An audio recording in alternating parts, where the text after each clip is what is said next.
Seat बंटवारे को लेकर के एनडीए में लगातार बैठकों का दौर जारी है और इस वक्त जिस वक्त हम आपके साथ इस खबर को लेकर के जुड़े हैं उस वक्त बड़ी खबर दिल्ली से है कि दिल्ली में लोक जनशक्ति पार्टी के अध्यक्ष चिराग पासवान की एक बार फिर से बीजेपी अध्यक्ष जेपी नड्डा के साथ बैठक हुई है। बैठक में क्या कुछ हुआ है वो अपडेट भी आपके लिए लाएंगे, लेकिन इस वक्त जिस खबर पर हम आपके साथ जुड़े हैं उस खबर की चर्चा करते हैं। देखिए, लगातार एनडीए में सीट बंटवारे को लेकर के, महागठबंधन में उम्मीदवारी को लेकर के हम तमाम अपडेट लेकर के पल पल आपके साथ जुड़ रहे हैं, आपको हर खबर दे रहे हैं।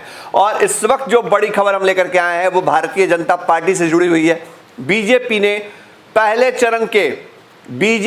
पहले चरण के अपने उम्मीदवारों को ग्रीन सिग्नल दे दिया है और वो उम्मीदवार जिनको पार्टी ने कहा है कि आपको चुनाव लड़ना है उसकी लिस्ट हमारे पास है। भले ये आधिकारिक लिस्ट ना हो लेकिन इस लिस्ट में एक नाम भी कोई खारिज नहीं कर सकता है। हम यही आपको बताने के लिए बैठे हैं इस वक्त आपके सामने।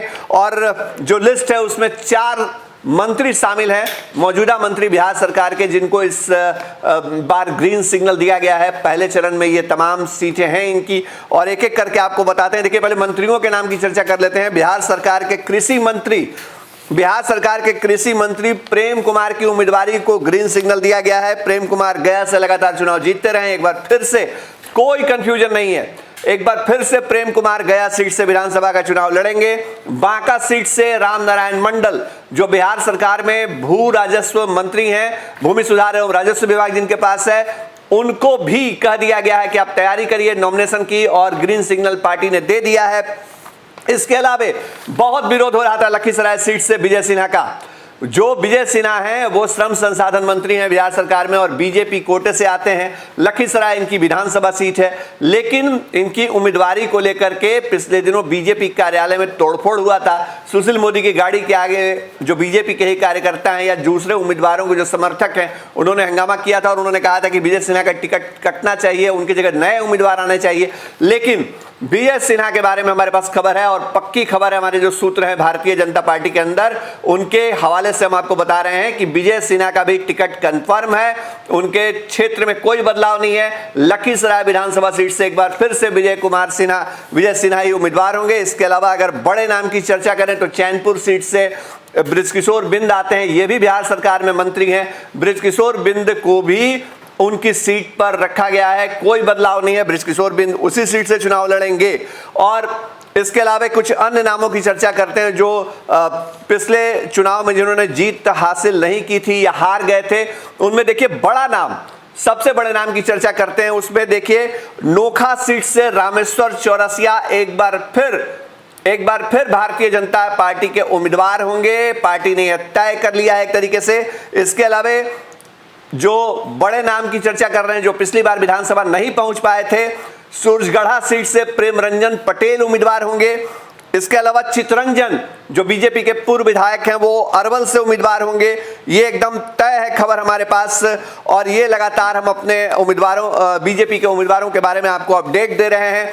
देखिए, अन्य बड़े नामों की चर्चा करते हैं जो मौजूदा विधायक रहे हैं। बाढ़ सीट से हम आपको बता चुके हैं, बाढ़ बहुत महत्वपूर्ण सीट है। जेडीयू से पाला बदल करके ज्ञानेंद्र सिंह ज्ञानू 2015 के ठीक पहले आए बीजेपी में। उन्होंने बाढ़ सीट से बीजेपी के टिकट से चुनाव लड़ा और वो जीत करके विधानसभा पहुंचे और बाढ़ सीट पर नजर थी जनता दल यूनाइटेड की, लेकिन बाढ़ में कोई बदलाव नहीं होने जा रहा है। ज्ञानेंद्र सिंह ज्ञानू जो है वो एक बार फिर बीजेपी के उम्मीदवार होंगे बाढ़ सीट से, ही आपको हम बता रहे हैं। इसके अलावा अशोक कुमार सिंह जो है वो रामगढ़ से उम्मीदवार होंगे। मोहनिया सीट से निरंजन राम एक बार फिर से मोहनिया सीट से उम्मीदवार होंगे। और भभुआ आनंद भूषण जो बाद में जिनका निधन हो गया था, उनकी पत्नी है रिंकी रानी पांडे, उनको चुनाव हुआ था भभुआ सीट पे और उनको पार्टी ने उम्मीदवार बनाया और जीत उन्होंने हासिल की थी। तो भभुआ में कोई बदलाव नहीं होने जा रहा है। भभुआ से रिंकी रानी पांडे एक बार फिर से उम्मीदवार होंगी। इसके अलावा देखिए पूर्व मंत्री औरंगाबाद से रामाधार सिंह, उनको लेकर के लगातार ही हो रहा था कि सुशील सिंह से उनके खटास हैं या रिश्ता जो है वो तल्ख है, तो क्या सुशील सिंह और बाकी चीजों को देखते हुए उनका टिकट कट जाएगा, लेकिन ऐसा नहीं होने जा रहा है। औरंगाबाद सीट पर रामाधार सिंह एक बार फिर से उम्मीदवार होंगे, ये पार्टी ने तय किया है। वारसलीगंज से अरुणा देवी को टिकट मिलना कंफर्म है, उनका कोई बदलाव नहीं होने जा रहा है उस सीट पर। और हिसुआ सीट पर हिसुआ बहुत इंपॉर्टेंट सीट, हिसुआ सीट पर अनिल सिंह उम्मीदवार हैं, ये बहुत महत्वपूर्ण है। झाझा से रविंद्र यादव जो जीत करके आए हैं वो उम्मीदवार हैं। लेकिन कई ऐसी सीटें हैं जो बीजेपी कोटे में हैं, लेकिन वहां पर फैसला नहीं हुआ है, वहां उम्मीदवार का नाम अब तक साफ नहीं हुआ है। उन सीटों पे क्या स्थिति है वो हम आपको बताने जा रहे हैं। देखिए, बहुत ध्यान से सुनिएगा। लगातार बक्सर सीट को लेकर चर्चा हो रही थी कि बक्सर सीट पर क्या होने जा रहा है, और जब पूर्व डीजीपी गुप्तेश्वर पांडे ने छोड़ी थी, वीआरएस लिया था, उन्होंने अपनी नौकरी छोड़ी और वीआरएस लिया, और जब वो जेडीयू में शामिल हुए तो लगातार ये कयास लगते रहा है कि पूर्व डीजीपी गुप्तेश्वर पांडे जो है बक्सर से विधानसभा का चुनाव लड़ सकते हैं। लेकिन हमारे पास जो पक्की खबर है, हम बहुत जिम्मेदारी के साथ कह रहे हैं, हमारे पास जो पक्की खबर है, बक्सर सीट बीजेपी छोड़ने को तैयार नहीं है। बक्सर सीट पर पार्टी के जो चेहरे होंगे, मतलब भारतीय जनता पार्टी से ही उम्मीदवार होंगे, नाम अभी तय नहीं हुआ है, और 4 तारीख को जो पार्लियामेंट्री बोर्ड की बैठक होगी उसके बाद नामों की घोषणा की जाएगी। मतलब 4 तारीख से पहले जो बैठक होगी उसके बाद 4 तारीख को ऐलान होगा, जो हमारी जानकारी है, जो बीजेपी के हमारे सूत्र बता रहे हैं। इसी तरह ब्रह्मपुर सीट, ब्रह्मपुर बहुत इंपॉर्टेंट सीट है। पिछली बार यहां से डॉक्टर सीपी ठाकुर के बेटे विवेक ठाकुर ने चुनाव लड़ा था, लेकिन विवेक ठाकुर इस वक्त राज्यसभा जा चुके हैं। लेकिन बीजेपी भी इस सीट को नहीं छोड़ना चाहती, यह परंपरागत सीट है बीजेपी की। यहां कोई भी हालत में बीजेपी जेडीयू को ये सीट नहीं देने जा रही है, ये एकदम तय सी बात मानिए। और ब्रह्मपुर सीट पर भी अभी उम्मीदवार का नाम फाइनल नहीं हुआ है, कई नाम चर्चा में रहे हैं। पिछले दिनों हमने देखा इस सीट पर जो सुप्रीम कोर्ट के वरिष्ठ वकील हैं शशांक जी, उनके नाम की चर्चा हुई, और मैंने कल खुद उनसे बात की थी फोन पे, तो उन्होंने कहा कि नहीं, मेरा नाम जो है अगर आगे आया भी था तो मैं पीछे हो गया हूं, मैं इस पे उम्मीदवार नहीं हूं। तो वहां जो पार्टी का चेहरा होगा वही उम्मीदवार होगा ब्रह्मपुर सीट पे। और एक और जो हमारे पास खबर है ब्रह्मपुर सीट को लेकर के, वो ये भी है कि दिल्ली में बैठे एक बड़े बीजेपी नेता ने किसी नए चेहरे को आगे बढ़ाया है ब्रह्मपुर सीट के लिए, और संभव है कि ये चेहरा अगर ब्रह्मपुर सीट पे आगे बढ़ता है तो उसकी पॉलिटिकल लॉन्चिंग होगी।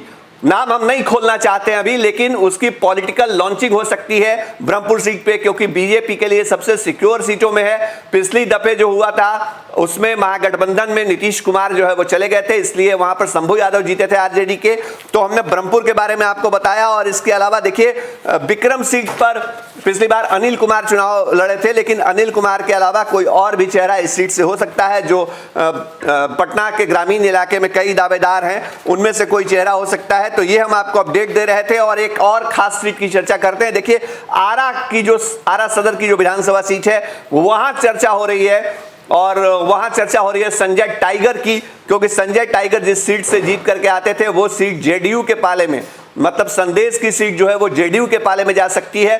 तो वैसी स्थिति में आरा से पहले बीजेपी के अमरेंद्र प्रताप जो है वो चुनाव जीतते थे। अमरेंद्र प्रताप ने पहले ही कह दिया है कि वो चुनाव नहीं लड़ने जा रहे हैं। तो संजय टाइगर वहां से पार्टी के उम्मीदवार हो सकते हैं। हालांकि ये अभी इसको लेकर के बहुत पक्की स्थिति नहीं है, लेकिन सबसे आगे संजय टाइगर का नाम है। हमने आपको बीजेपी के अंदर तमाम नामों के बारे में बताया है। देखिए, रजौली सीट के बारे में, रजौली में भी पहले चरण के अंदर वोटिंग होनी है। तो रजौली में जो मौजूदा विधायक हैं उनको लेकर के उनके सामने किसको खड़ा किया जाए, इसको लेकर के अभी स्पष्ट स्थिति नहीं है, क्योंकि पिछली बार यहां से जो उम्मीदवार थे वो बहुत कम वोटों से हारे थे। लेकिन रजौली में पार्टी ने भी उम्मीदवार को तय नहीं किया है, और इस सीट पर क्या होता है ये भी स्थिति स्पष्ट नहीं है। तमाम अपडेट हम आपके लिए लगातार लाते रहे, और भारतीय जनता पार्टी के अंदर से ये खबर हम लेकर के आए हैं आपके सामने। हम सीधे तौर पे आपको बता रहे हैं कि आधिकारिक ऐलान नहीं हुआ है, पार्टी ने अब तक कोई घोषणा नहीं की है। लेकिन हमने जिन नामों की चर्चा की है, हम बहुत ठोक बजा करके किसी नाम का जिक्र करते हैं। तो हमने ये जो चर्चा की है आपको, जिन नामों की तकरीबन लगभग 1.5 से 2 दर्जन नाम हैं जो पहले चरण में जिनके 71 विधानसभा सीटों पे वोटिंग होनी है, तो जाहिर तौर पे ये वो नाम है जिनका टिकट कंफर्म मानिए, या जिनके नाम आगे हैं, या जिन सीटों पे अभी स्पष्टता नहीं है, या जिन सीटों को लेकर के भारतीय जनता पार्टी ने स्पष्ट तौर पे कहा है कि वो किसी हाल में इन सीटों को बीजेपी से जाने नहीं देगी। उन बातों के बारे में हमने आपको अपडेट किया है, और हम आपको बता देते हैं कि बहुत जल्द हम उन सीटों के बारे में विस्तार से जानकारी लेके आपके साथ जुड़ेंगे, जिन सीटों के बारे में हमारे पास खबर है देखिए ये हमारे हाथ में पूरा रिसर्च है, ये 5-6 पन्ने की रिपोर्ट और रिसर्च जो हमने करी है, हमारी टीम ने करी है, और उसमें साफ तौर पे हम आपको बताएंगे कि किन सीटों को लेकर के जिच है। इस अपडेट वाली खबर में फिलहाल हम आपको इतना ही बता सकते हैं, अगर एनडीए में बीजेपी लड़ेगी, माफ कीजिएगा एनडीए में एलजेपी लड़ेगी, तो उस स्थिति में तरारी से सुनील पांडे या उनकी पत्नी का टिकट कंफर्म मानिए, यह भी तय बात है। लेकिन जो जिच वाली सीटें हैं उससे जुड़ी हुई अपडेट लाएंगे। अगर आप हर अपडेट पाना चाहते हैं तो हमारे चैनल को लाइक करिए, सब्सक्राइब करिए और फॉलो करिए। साथ ही साथ www.firstbihar.com को जरूर विजिट करिए। नमस्कार।